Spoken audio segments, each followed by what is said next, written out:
The reason he keeps pulling away may be because you are trying so hard to bring him closer. I know you're probably calling it fighting for your relationship, but if you're the one always initiating, explaining, fixing, checking in, and trying to get the connection back, you're not fighting for love, you're chasing it. Here's a lie that we have been fed.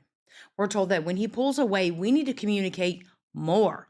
But in the pursuer distancer dynamic, over communicating and over explaining makes things worse. The more you pursue him for the love and connection that you really want, then the more he withdraws, the more rejected you feel. So you try even harder. And now you're trapped in the cycle that feels like love, but it's actually fear. So here's the difference between a chaser versus a secure woman. The chaser asks, "What can I do to make him come closer?" The secure woman asks, "Why am I working this hard for basic connection?" You tell yourself, if I stop, it'll all fall apart. If I give him space, he'll forget about me. So you monitor his mood, you notice when the text gets shorter, and you ask, "Are we okay?" He says, "We're fine," but you don't feel fine. You explain more, you try harder, you become more available. And when none of that works, you decide you're not doing enough. Oh, it must be me. No, it's not you. This is a trap. Point number one, you're not the problem. If you're thinking, I'm asking too much, that's not it. It's your anxiety. This keeps the chase going. His distance may be unhealthy and he is still responsible for the way he shows up. But the only way you get any control in this situation is to notice how you're showing up. Your anxiety keeps you trapped in the cycle of reacting to him instead of deciding whether this relationship actually works for you.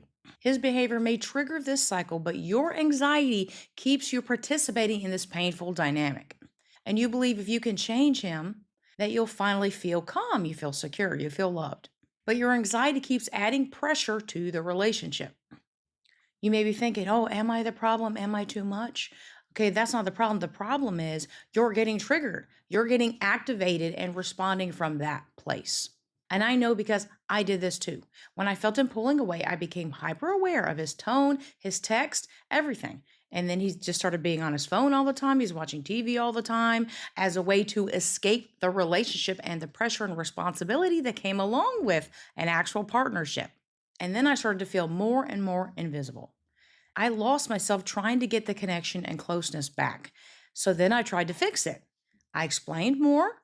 I asked more questions. I became more loving. I tried harder to get us back to where we were. I thought I was fighting for the relationship, but really I was feeling invisible and that was triggering me. What I was doing is I was chasing for my basic needs to be met and for some type of connection and closeness. And the harder I tried to pull him closer, the more pressure I created. Then the more he distanced himself. So I realized it wasn't just that he had a problem with connection and he wanted to avoid that pressure, right? You want all the perks and none of the responsibility.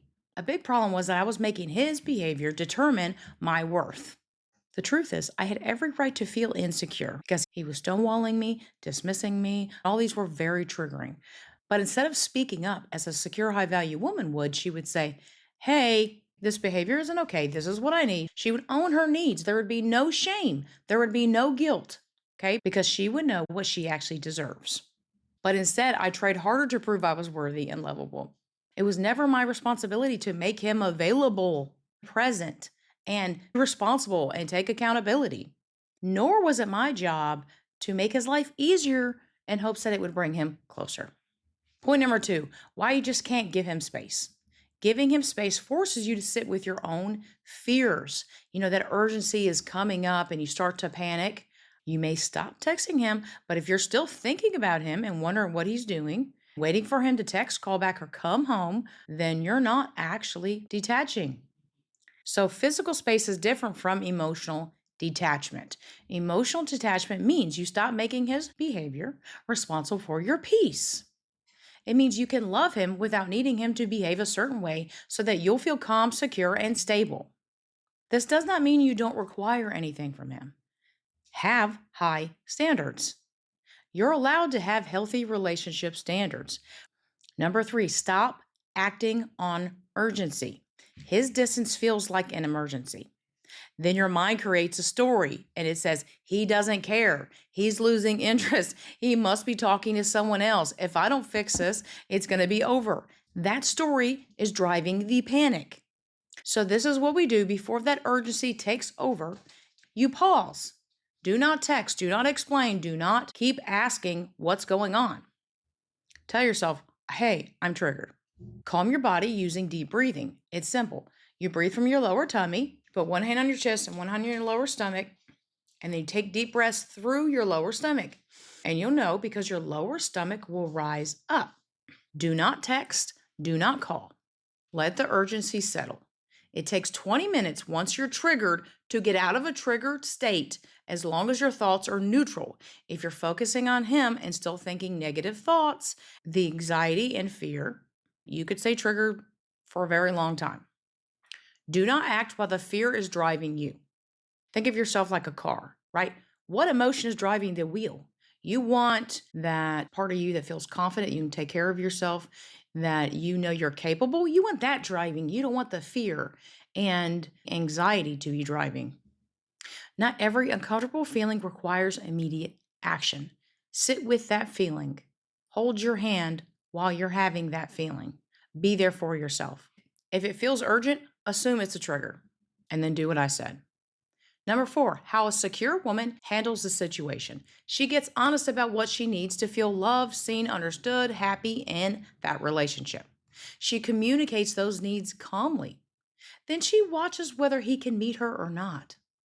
She does not chase him for love and attention and connection.